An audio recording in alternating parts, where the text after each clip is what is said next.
혐오가 유희가 된 세상이다. 타격감 좋네. 네.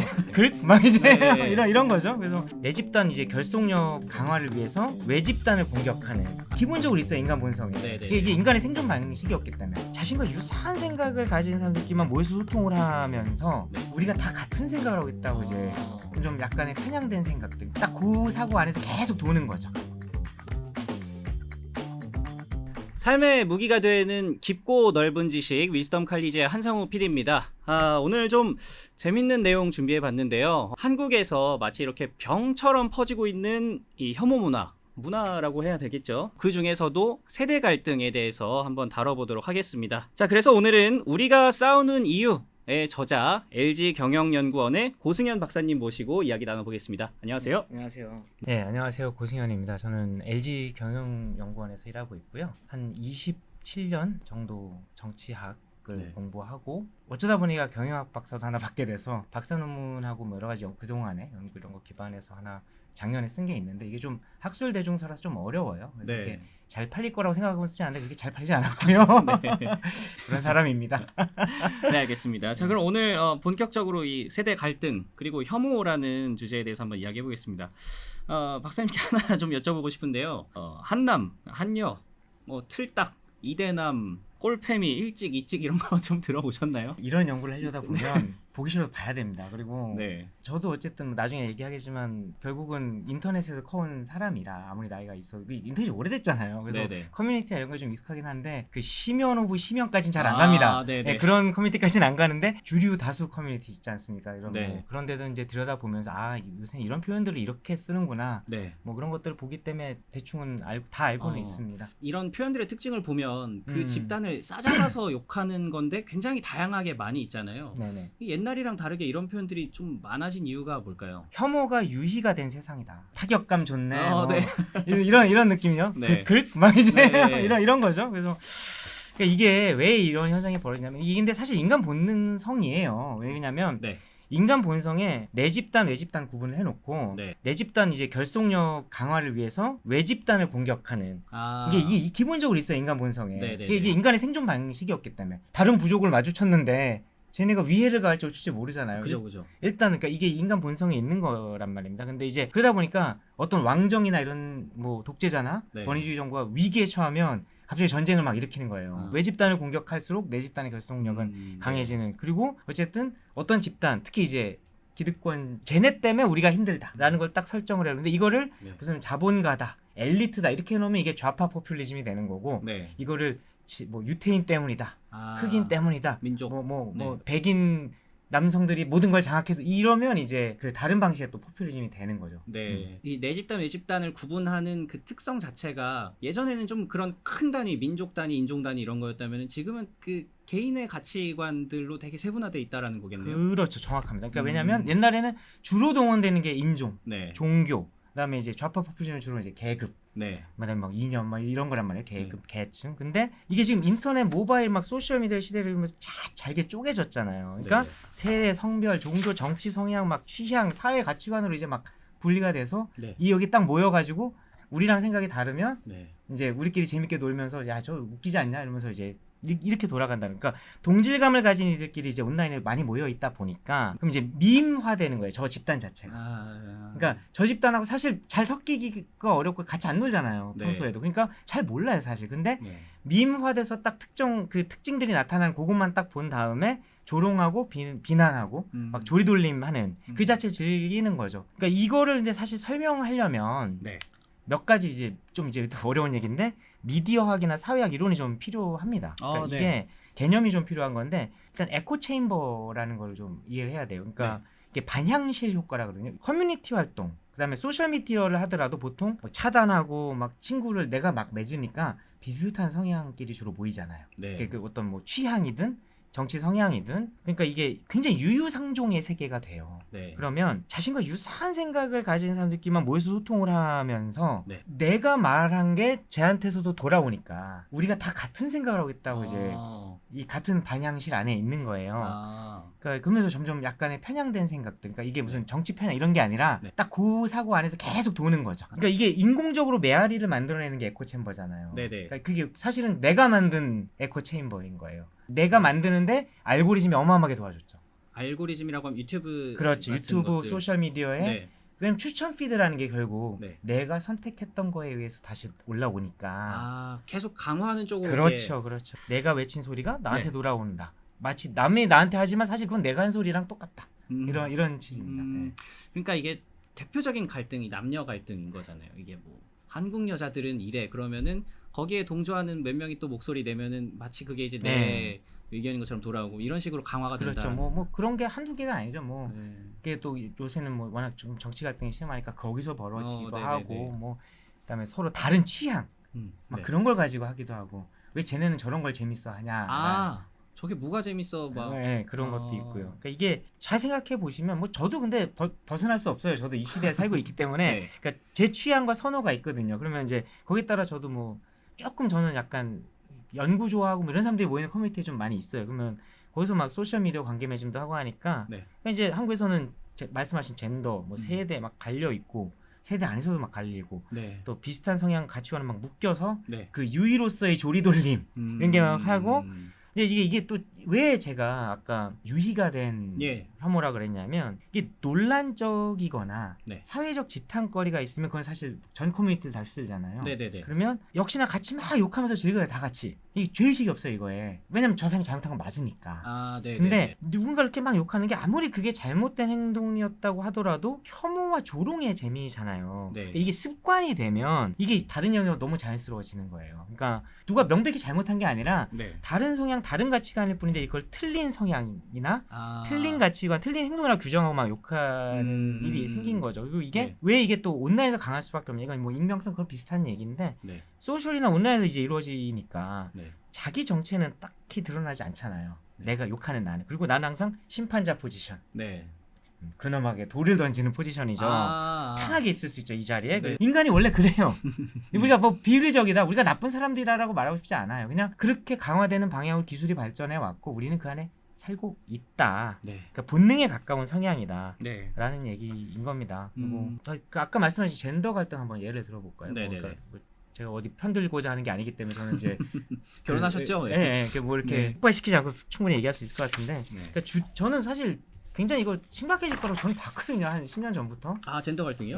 근데 한국 그 주류 언론에서 굉장히 이거를 그냥 무시해 오더라고요. 오랫동안. 이거 제가 볼 때 이거 터질 것 같은데. 근데 어쨌든 한 5, 6년 이상은 계속적으로 커져왔다. 최소한 이제 우리 눈에 보이는 그러니까 커뮤니티를 넘어서서 이제 실제 오프라인에서 드러나기까지. 근데 MZ 세대 사용 설명서라는 책이 하나 있어요. 근데 뭐 여러 가지 그냥 이제 글이 모아진 책인데 이제 김효정 작가가 쓴 책인데 젊은 세대 어떤 인터넷 놀이 뭐 소셜 문화 자체를 좀 취재를 많이 하고 하위 문화 이런 거에 되게 강해요. 그래서 또 여성 커뮤도 많이 하고 뭐 남성 커뮤도 이제 근데 남편분이 또 이 남성 커뮤에 또 강해요. 정말 둘이 이걸 하위 문화에 되게 강자들이에요 두 분이. 그래서 이게 굉장히 익숙하고 저도 좀 친하게 지내는 분인데 저도 이제 봤어요. 궁금하니까. 왜냐면 제가 여성 커뮤니티 접근이 안 되잖아요. 그래서 이분을 통해서 시선을 통해서 좀 보기도 하는데 디지털 세계를 통해서 이제 외부 집단에 대한 선입견과 오해 뭐 잘못된 고정관념을 이제 키워온 것 같다라고 진단을 합니다. 그리고 뭐 저도 동의하는 부분이 많고요. 이렇게 많은 정보에 노출돼 있는 것 있기도 한데 또 이게 뭐가 진짜지에 대한 왜냐면 너무 정보가 많으니까 그죠? 가짜 뉴스 판별력이 좀 약해지고 또 이 정보에서 이제 부정적인 영향을 받아 더 극단화되고 있다라는 거예요. 그래서 그러니까 예를 들어서 미국에서는 이제 PC주의라는 걸 놓고 막 엄청 논란이 세잖아요.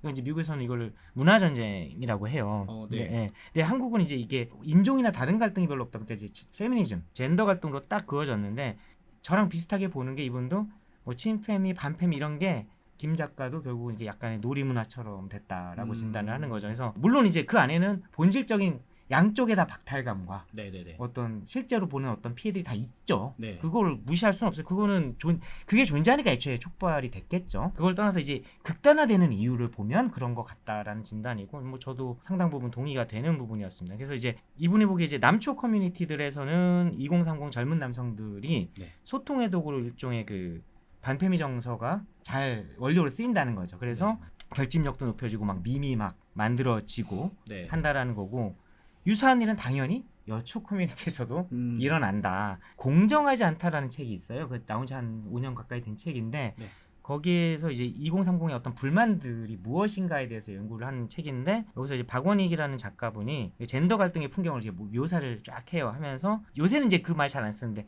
빠은 발언이라는 빠았다. 빠은 발언이라는 것들을 캡처해서 이제 막 올려요. 네. 그 현상에 주목을 하면서 뭐 여촉 카페 수준, 뭐 남촉 코밀 수준, 막 이제 서로 이제 근데 그 중에 사실 잘 보면 야, 저거 누가 봐도 어그로 끌려고 일부러 쓴 것 같은 글도 많이 있고 아니면 특이했던 것일 수도 있고 어그로일 수도 있고 뭐 어떤 건 또 지지를 받을 수도 있겠죠. 그런데 근데 가질 않잖아요 서로. 네네네. 그러니까 이제 진짜 거기서 무슨 일이 벌어진지 잘 모른 채로 이제 일종의 밈화된 상대를 이제 조롱하고 놀리고 키득거리는 용도로 소비하고 많은 일종의 대조리돌림의 시대다. 거기서 이렇게 정리를 했는데 정리를 해보면 서로의 에코 챔버 안에서 놀이 문화가 된 젠더 갈등이 그러면 아무 근거가 없는 거냐? 그건 아니다. 문제는 단순히 놀이에서 그치지 않았기 때문에 이게 자꾸 점점 혐오의 원료가 돼서 좀 더 극단화된 측면도 증폭된 측면, 극단화된 측면이 있고요. 그러니까 이게 젠더 갈등이라는 게 중요한 변수로 등장하지 않는 다른 세대에서는 그게 아니라 다른 것들, 뭐 종교일 수도 있고요, 뭐 정치, 외교, 사회 정책에 대한 어떤 입장일 수도 있고, 뭐 정말 취향일 수도 있고, 뭐 어떤 취미를 되게 놀리기도 하고, 뭐 오타쿠를 놀리기도 하고 하는 그런 것들로 이제 막 뒤섞인다라는 거예요. 그래서 혐오와 조롱이 퍼지는데 막 여기 막 가짜 뉴스 막 들어오고. 말씀해주신 내용 중에 인상 깊었던 게 일단 한 10년 전쯤에 이 터질 줄 알았다라고 말씀해주셨던 게 제가 대학교 다닐 때거든요, 그때가. 근데 그때는 남녀 관계가 평화로웠었어요. 그러니까 그게 이제 불만이 쌓이고 있는 지점들이 있다고 저는 봤어요. 어떤 좀 징조가 보이셨었나요? 여성들 같은 경우에는 계속적인 피해 의식을 갖고 좀 사는 수밖에 없는 뭐 사회 구조에 대한 불만이 같은, 뭐 그런 여러 가지들. 그다음에 이제 여성으로서 커오면서 받는 어떤 아무리 한국 사회가 발전했고 좋아졌다고 해도 분명히 있을 거거든요. 저는 그렇게 살아보지 않아서 모르겠지만 이 시대의 젊은 남성들 분명히 뭐가 또 있죠. 왜냐하면 이제 군복무도 책임져야 되고 또 가부장적 구조라는 게 결국은 남성도 상당히 힘들게 한단 말이에요. 그러니까 남성들도 굉장히 사는 게 힘들어졌는데 그리고 같이 막 경쟁자도 많은데 계속 뭘 강요를 많이 해요. 남자는 이래야 한다. 맞아요. 집은 남자가 뭐 이런 거부터 해서 저거 저러면 터지지. 성역할에 대한. 네, 그게 예전에 그래도 좀 뭐 누리던 건 다 뺏긴 상태에서 막 강요만 하면 여기도 불만, 양쪽 다 불만이면 싸우는 거지. 그때부터는 이제 그런 이거는 좀 문제가 될 수 있겠다라고 했는데 좀 생각보다 더 많이 극단화됐던 거는 주류 언론이나 사회 기득권 정치나 이런 데서는 이런 거 잘 몰랐고 좀 의도적으로 무시한 것도 있고 하지만 이제 점점 스멀스멀 끌어서 올라왔다라고 저는 생각을 해요. 좀 해소가 안 되고 계속 이런 상태로 갈까요? 일단 현 시점에서 약간 다행인 거는 최근에 나온 신뢰할 만한 리포트가 있는데요. 3, 4년 전까지는 굉장히 극에 달했던 게 거기서 데이터로 나오고 지금은 좀 약화된 걸로 나타나긴 해요. 지금은. 그런데 데이터에는 잠복된 갈등, 그러니까 수면 아래로 가라앉은 갈등은 드러나지가 않잖아요. 그래서 약해졌구나라고 단정짓긴 어렵습니다. 제가 봐도 개인적인 생각으로는 폭발력은 여전히 세고 정치적으로 현재 지금 동원이 잘 안 되고 있어서 그렇지. 이게 한번 동원되기 또 시작하면 지금 데이터상 조사상으로 덜 나타나고 있지만 다시 또 터지지 않을까, 더 심해지지 않을까 이런 생각도. 이게 왜냐하면 청년 한 60%? 그죠? 60% 이상이 아마 사회가 공정하지 않은 것으로 느낀다. 라는 조사가 있다라고 이제 그렇게 중간에 한번 써주셨길래 저도 찾아봤거든요. 근데 오프라인에서 우연적이거나 좀 다소 강제성이 있더라도 어쨌든 좀 전혀 이렇게 다른 성별, 그다음에 가치관, 직업, 환경, 이렇게 종교 이런 사람들을 마주치고 대화를 하면 조금 해소의 여지가 있는데 지금 그 기회가 점차 줄고 있잖아요. 그러다 보니까 이게 각자 비슷한 어려움을 겪는 그것에 공감하는 사람들끼리만 모여 있고 커뮤니티 안에, 뭐 소셜 미디어 안에 또 오프라인에서 심지어 그렇게 모여서 놀고 그러니까 고민도 얘기하고 세상에 화난 거 얘기하고 그러면 이제 막 억울함으로 수렴해요 이게. 억울하죠. 그러니까 각자의 억울함이 있어요. 다 당연하죠. 저도 억울한 거 많거든요. 근데 이제 그러다 보니까 이게 내가 더 억울하다의 싸움이 되는 거예요. 그러니까 이게 아까 말했던 게 에코챔버 있잖아요. 그러니까 서로의 에코챔버 안에서 소통하다 보니까 각자의 사정만을 더 강조하고 서로의 억울함만을 이제 강변하게 되는 거죠. 그러니까 그 남녀 갈등을 다시 얘기해 볼게요. 그러면 성별 임금 격차 분명히 있어요. 노동 시간, 근속 연수, 직종, 임금에 영향 미치는 여러 변수 놓고서도 벌어져 있는 게 있긴 있어요. 분명히 있어요. 근데 이 자료만 보고 나면 이제 이런 걸 이렇게 취사 선택하면 이제 무조건 여성들은 구조적으로 이제 불리하다. 내가 억울하다가 되는 거예요. 억울한 면이 있죠 분명히. 네. 사실 또 좀 더 기득권으로 가거나 나이를 먹어가고 좀 좋은 자리에 가면 확실히 남성에 유리한 제도나 규정이 좀 많긴 합니다. 한국 사회 아직도 그런 게 있긴 있어요. 남성들 힘든 게 없냐? 니들은 뭐 그냥 편한데 아니에요. 여기서 힘들어요. 왜냐하면 20대 남성 임금이 여성보다 지금 좀 적어요. 그게 왜냐면 군복무 사회 진출이 늦어져서 그래요. 네. 근데 예전처럼 그러면 완전히 남성 우월박 사회라 남자가 사회 진출하면 이제 여성은 금방 커리어 끝나고 남자가 탁 아니잖아요. 평등한 사회잖아요. 그러니까 네네. 이것도 당연히 이제 일단 첫 번째 억울함으로 다가오고 고용률도 여성이 더 높아요. 그건 이제 군복무랑도 관련이 있고 또 사회 진출 늦어지는 거 남성이 그런 거랑 관련이 있고 그다음에 청년층 남성들 보면 전에 없이 많은 경쟁자가 이제 있는 거예요. 옛날 30년 전, 뭐 최소한 20년 전에 비해서도 예를 들면 뭐 동세대 여성 굉장히 똑똑한 사람 많죠. 본인들이 똑똑해도 경쟁을 해서 이제 이겨야 되잖아요. 그리고 이주민들도 있죠. 또 엘리트 이주민도 있죠. 그러니까 일자리를 두고 또 경쟁을 하고. 근데 남자니까 뭐뭐 해야 돼라는 사회적 압력이 많이 줄었다고는 하지만 여전히 남아 있어요. 남아 있고. 당연히 이제 제가 20대 또 남성이라면 뭔가 이거 억울한데? 똑같이 사는데 왜 내가 나는 심지어 군복무가 나라의 그죠. 희생도 한번 했는 저는 그렇지 그렇게 생각할 수도 있다 또.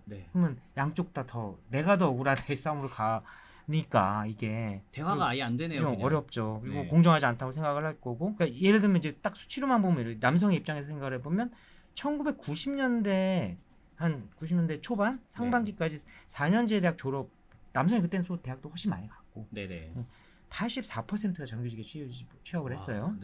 2008년 이후에 이 수치가 50%. 10년 넘게 악화만 되고 있어요. 이제 결국 경쟁자가 많아졌다는 것 같은 뜻이고, 그다음에 이제 결국 남자라서 유리한 게 아주 많지 않아, 거의 없어진. 특히 젊은 세대는 거의 없다고 저는 뭐 해도 무방하다고 볼 수도 있는데 거의 그런 상황에서 군복무를 남자만 한다는 피해식도 막 겹쳐지기도 하고. 그러면 여성들은 뭐 지금 또 편한 세상을 여성 우월주의 여성도 굉장히 힘들어요. 그리고 굉장히 안전에 대한 이런 것도 굉장히 민감하고 또 저희 직장에 한 30, 40대 여성들하고 얘기를 해보면 구조적으로 남성들이 그러니까 저도 약간 느낄 때는 있거든요. 내가 남자라서 조금 여기서는 편할 수도 있겠구나. 아마 뭔지는 이제 구체적으로 모르지만 사회생활 하신 분들은 다 공감하실 거예요. 그리고 이제 특히 이제 육아를 하게 될 때 아무래도 사회는 엄마를 더 바라보지 그쵸. 아빠를 더 바라보진 않거든요. 제가 육아휴직을 해봤거든요. 한 2달을. 회사 가고 싶어 죽는 줄 알았어요. 진짜 너무 힘들어가지고. 근데 그러면 누가 더 억울하다라는 걸 따지는 건 되게 저는 의미가 없고 각자의 억울함이 있고 그런 게 있는데 우리가 그걸 우리 사회가 의도적으로 그걸 무시해 오다가 어느 순간 갈등이 촉발되니까 너무 이용만 해먹으려 했던 거 아닌가? 걔가 약간 화나는 부분은 그런 부분이 있습니다. 자, 저희가 고승현 박사님과 함께 이 요즘 시대의 혐오와 갈등에 대한 이야기를 좀 해보고 있는데요. 앞으로 이어질 3편의 영상의 주제는 세대 갈등입니다. 그래서 세대 갈등을 이야기하기에 앞서서 우리가 세대를 구분하는 방법을 알아야 되겠다 싶더라고요. 그래서 일단 이 부분을 좀 먼저 여쭤보고 싶습니다. 세대라는 게 이게 쉽게 말하지만 굉장히 관념적인 거잖아요. 나는 무슨 세대야 라고 했는데 그게 확실하게 구분되지는 또 않는 느낌이 막 드는데 MZ세대, X세대 그리고 최근에 나온 뭐 알파 세대 이런 것도 있더라고요. 알파랑 Z랑 합쳐서.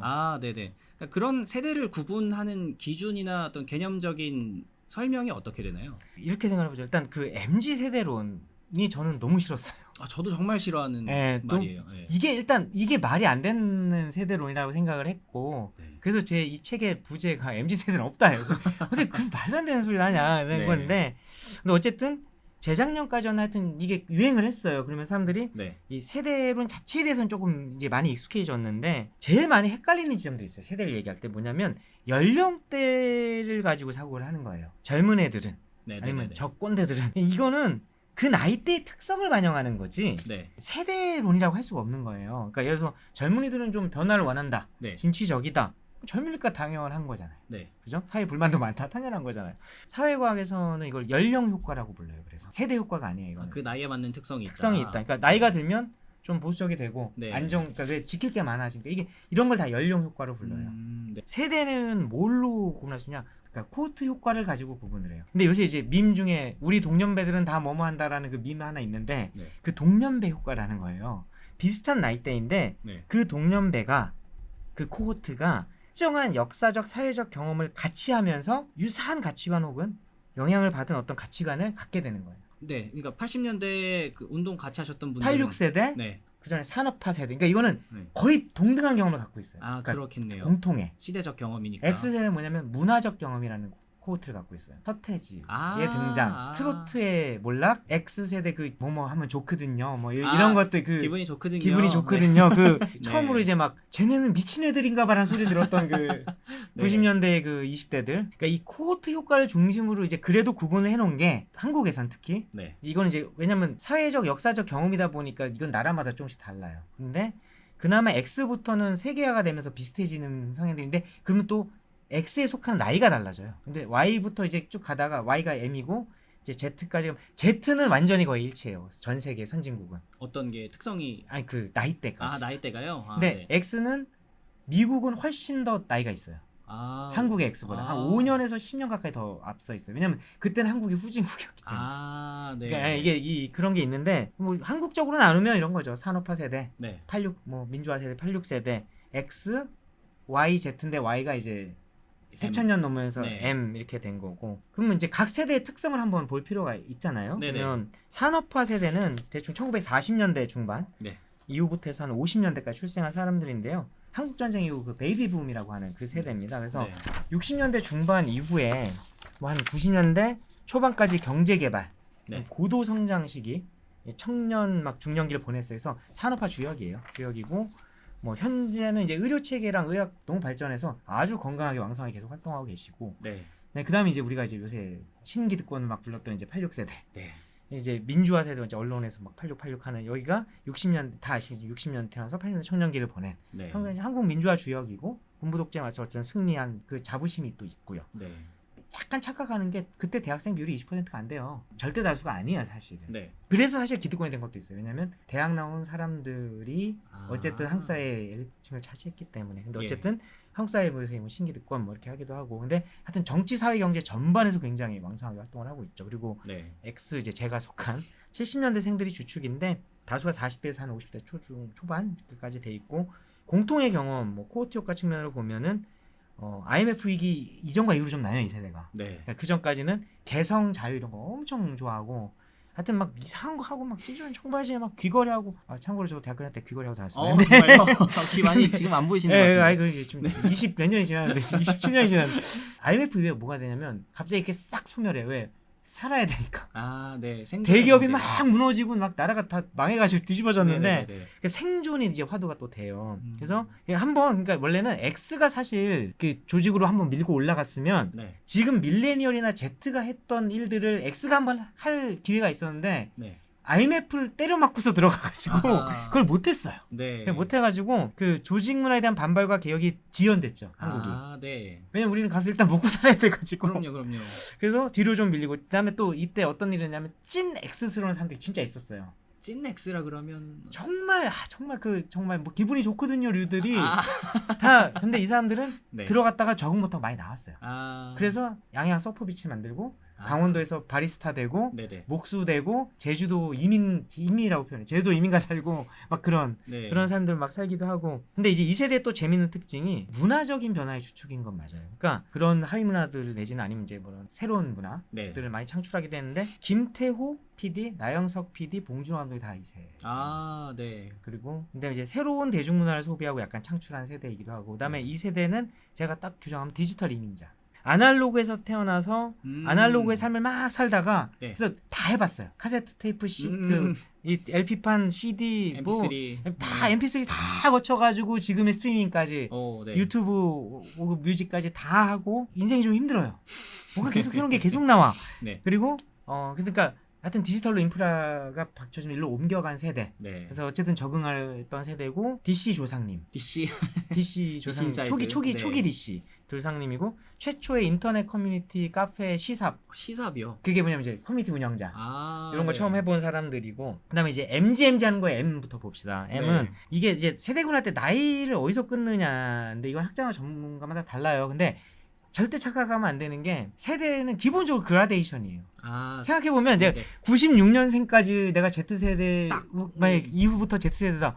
그러면 95년생은 Z세대스러움이 없냐? 당연히 있죠. 그러니까 네. 이 농도가 짙어지고 얕아지고 이게 그라데이션처럼 보이는 거지. 네네. 여기서부터는 이 특징이야, 여기서부터는 이 특징이야는 그건 진짜 편의적으로 나누는 거지. 절대 그렇지 않다라는 건데 어쨌든 저는 일단 82년생부터 밀레니얼로 보고요. 네.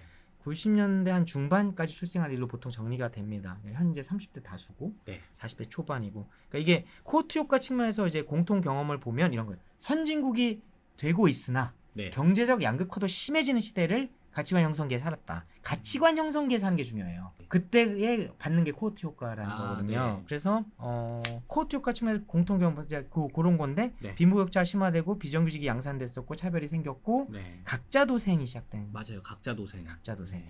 시기 성장했는데 그러면 이게 X랑 어떻게 만나냐면 X들은 생존을 나중에 한번 화두로 딱 갖게 되는데 이게 각자 도생까지 간.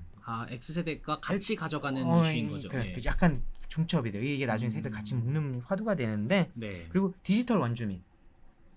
태어났을 때부터 이제 태어나서 이제 뭐 머리가 좀 굵고 이제 아기 때 말고 네. 이제 청소년기부터는 확실히 모든 게 디지털이. 초등학교부터는 다 디지털. 네. 그냥 디지털 세계에 살았던 거예요, 항상. 그런 거고요. 그리고 밀레니얼부터 좀 많이 다른데라는 얘기가 조직위에서 나오기 시작합니다. 얘네 특이한데? 그 과거의 X세대가 그 IMF 이전에 보여주셨던 그 모습이 많이 나타났죠. 약간 네. 다른 형태로. 이제 어쨌든 다른 세대다 보니까 다르게 나타났지만 그래서 기성 조직 문화 관행이 굉장히 적극적으로 문제제기를 하기 시작해요. 네네. 그래서 그건 좋은 일이었다고 저는 생각을 합니다. 여전히. 그리고 마지막이 Z인데 아까 잘파 알파 얘기하셨는데 네. 진짜 이상한 소리라고 생각을 해요. 아. 왜냐하면 가치관 형성기를 지나야 세대라 부를 수 있는데 알파가 아직 가치관 형성기를 안 지났어요. 이게 무슨 소리 도대체. 그리고 당연히 알파는 공통의 경험이 없습니다. 근데 제가 보는 거는 알파 세대는 없을 수도 있어요, 앞으로. 왜냐면 공통의 경험이 없을 수도 있단 말이에요. 너무 세분화되나요? Z는 뭐냐면 이제 보통 1996년생 이후, 97년생 이후 이렇게 봐요. 사람마다 좀 다른데 10대 후반, 20대 다수를 차지하고 있죠. 뭐 30대로 넘어오기 시작하는데 이 사람들의 특징은 선진국이 된 나라에서 성장을 했어요. 이 사람들은 태어나서 그러니까 가치관이 형성될 때 이미 이 나라는 선진국인 나라였어요. 근데 양극화가 고착화된 2010년대 이후에 자라면서 치열한 경쟁 자체는 굉장히 당연하게 받아들여요. 네. 그리고 약간 아까 했던 연속상에서 보면 디지털 이주민, 디지털 원주민, 여기는 모바일 원주민, 포노 사피엔스라고 불리기도 하고. 폰이랑 호모 사피엔스의 합성어. 그냥 이게 내 뇌의 연장인 거고. 이런 걸 이 과정을 살다 보니까 경쟁 과정에서 공정성 이런 걸 굉장히 중시하는 성향이 아무래도 강해졌죠.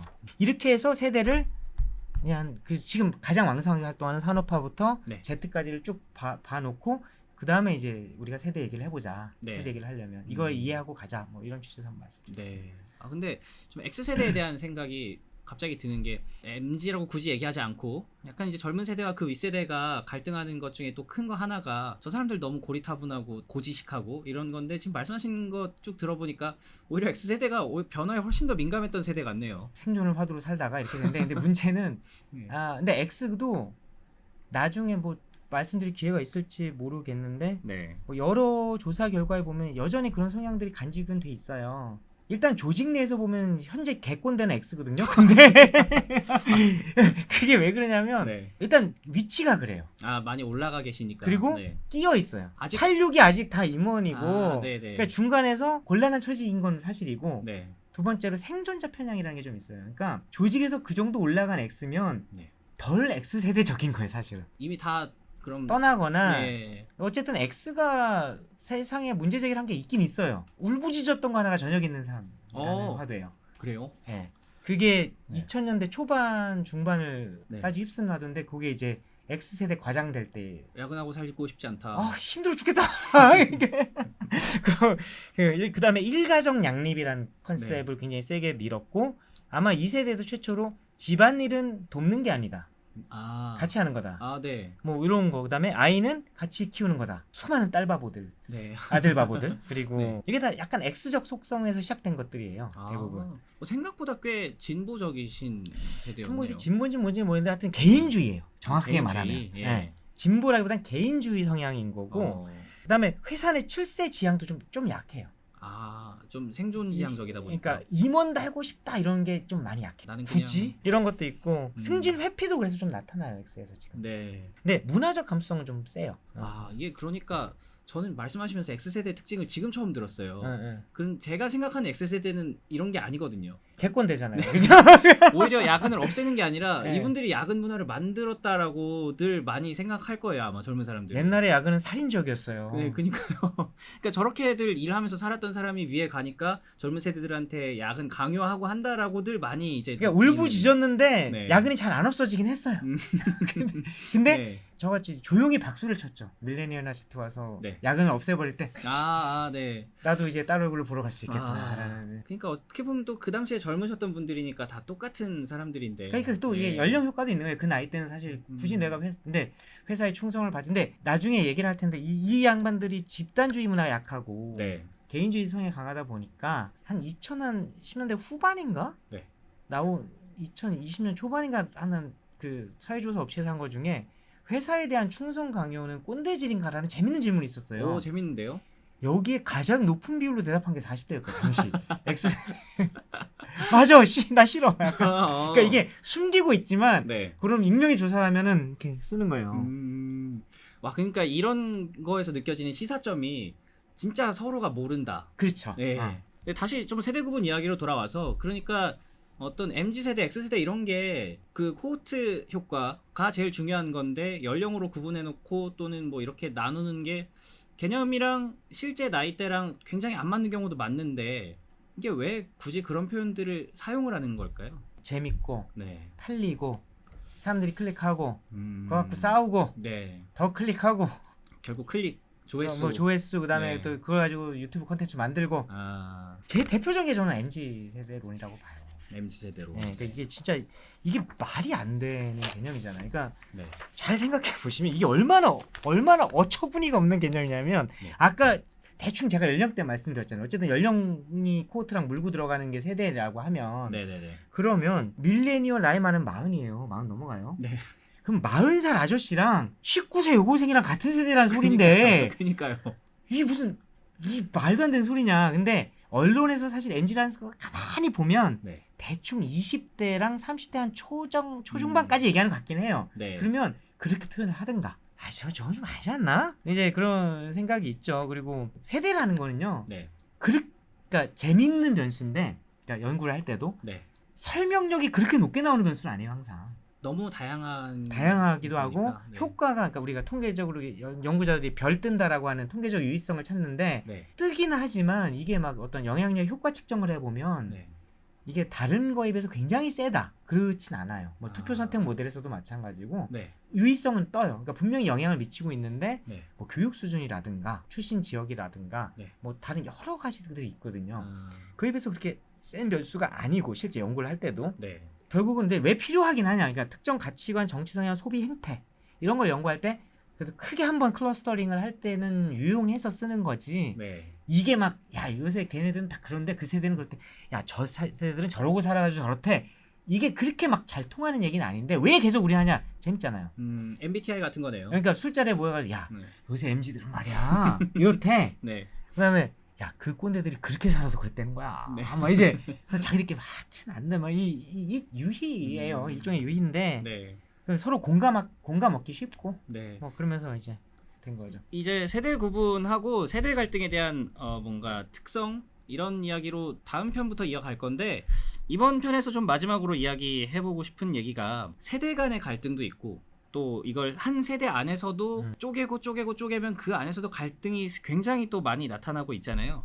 그런 갈등들을 관통하는 어떤 본질이랄까 그런 게 있나요? 두 축이 있어요. 일단 세대는 지금 우리가 나누는 그 일반적으로 나누는 걸로 묶으면 갈등이 잘 안 보여요. 오히려. 그러니까 이게 네. 살아온 시대를 좀 더 넓게 넓혀서 문화와 관습까지 다 포함하는 걸로 좀 크게 묶으면 네. 조금 갈등이 더 보이는데 제가 주장하는 반대 네. 그걸 저는 이제 시대 충돌이라고 부르거든요. 네. 그러니까 그게 역사적 시간축이 하나 있어요. 한국이란 나라가 네. 100년 전에 한국이 어떤 나라였죠? 나라가 없었어요. 그죠. 일제시대였으니까. 120년 전에는 왕조 국가였어요. 네. 10년 전에는 70년, 바로 네. 건국한 지 얼마 안 될 때고 네. 그리고 나서 이제 완전 찢어지게 가난한 나라였다가 미친 듯이 경제 발전을 하더니 네. 정치 발전은 약한 상태에서 다시 민주화 운동을 해서 정치 발전까지 민주주의로 만들어놓은 역사상 유례가 없는 이상한 나라란 말이에요. 네. 100년 안에 산업화, 그러니까 근대화 프로젝트가 세 개의 프로젝트가 있는데 세 개를 완수해야 근대 국가라고 하는데 네. 국민국가 형성을 해야 되고 산업화를 해야 되고 민주화를 해야 되는데 네.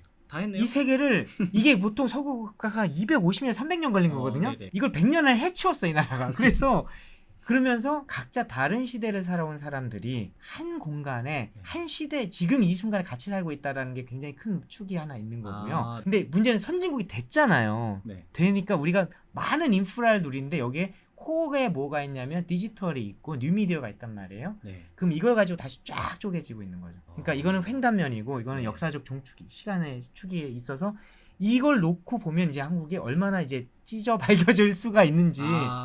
안 그래도 그 한 사회 안에 정말 다양한 사람들이 공존하고 있는데 그 와중에 그걸 이제 재확산하고 그런 어떤 서로 이제 따로 모이고 그렇게 할 수 있는 미디어라는 게 중심에 있고 디지털이 있고 이렇다 보니까 우리나라의 갈등 양상이 이렇게 다양하게 나타나고 있다. 그렇죠. 이렇게 정리할 수가 있겠네요. 다음 편에서는 조금 더 구체적으로 이제 젊은 세대 그리고 기성세대, MZ세대, X세대 젊은 사람들과 꼰대 왜 이렇게 싸우는가 이 세대 갈등의 특성과 원인에 대해서 구체적으로 알아보는 시간 갖도록 하겠습니다. LG경영연구원의 고승현 박사님과 함께했고요. 저희 다음 영상에서 꼭 만나뵙길 바라겠습니다. 감사합니다.